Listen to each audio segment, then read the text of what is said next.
So, Alex, I'm going to start with you first, if you don't mind, and let's address the elephant in the room, right? Obviously, we've had some issues recently with CrowdStrike. While not necessarily a cyber event, it still highlights the challenges of supply chain and third-party risk. Can you share with this group your perspective on that and impact, if any, in the energy sector? And then, let's discuss after that, what we can do better and, how we can improve.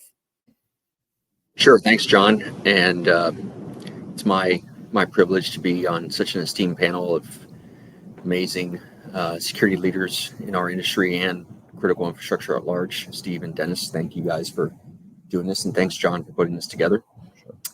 Yes, CrowdStrike. One thing I've learned being in security now for 10 years is that it's important to communicate the business impact of what we do.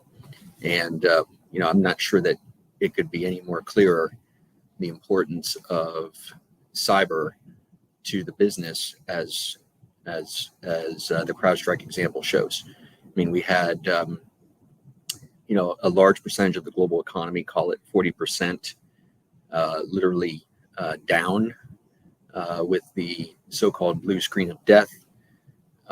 We had companies that were able to recover quicker than others. For example, an example of a company that hasn't been able to recover as quickly is Delta. So all companies are experiencing a financial impact of staff having to be reallocated, but there are some companies that are struggling to recover that are suffering far worse consequences, such as Delta, that's not only experiencing reputational issues, but also issues that will plague them for a while. For example, Southwest is still dealing with the issues they had with the bad software update, because now they're getting FAA scrutiny that I think is coming Delta's way as well. All carriers were able to recover, I think, by Monday, but Delta, as of yesterday, was still canceling 20% of the flights. So I think, John, I'll save some of the more exciting cyber topics for the rest of the panel, but I think from a business impact perspective, this shows the importance to the business of cybersecurity. Great. Thanks, Alex. Steve or Dennis, any additional commentary there? I know in the energy sector, right, obviously the OT environments were immune to this, so to speak, but any other thoughts around specifically the CrowdStrike, and then the larger picture, we can really discuss third-party risks in that space.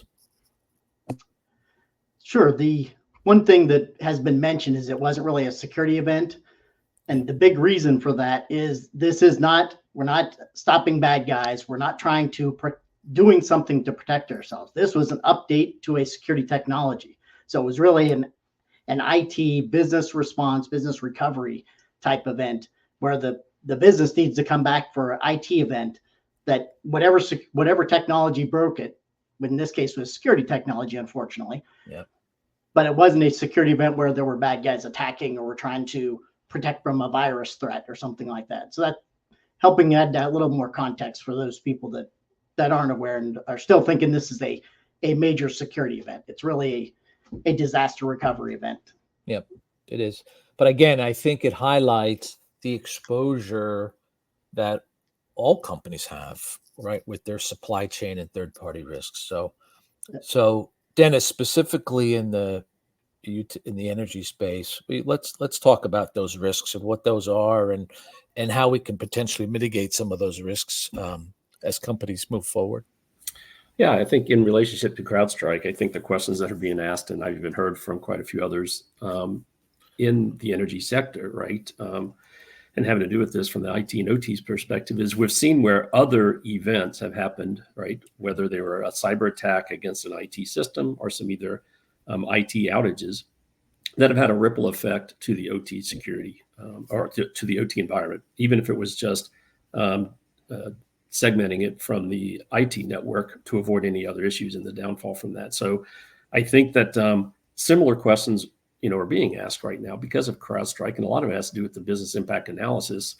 And there's definitely some focus, and I think we'll get into it in a little more detail in the next topic, But, you know, if we look at, let's go back to the topic here is cybersecurity trends. Well, we know some of the trends right now in the energy sector, especially when we focus on the OT environment, is the security teams, the cybersecurity teams in general are leading the charge, working with the OT operators and asset owners for new products and new capabilities, such as anomalous network activity sensors, new network segmentation things, new asset identification sensors, all these types of things that are being brought to them, sometimes through their third parties, right? Through the folks who are already deployed assets into the OT environment.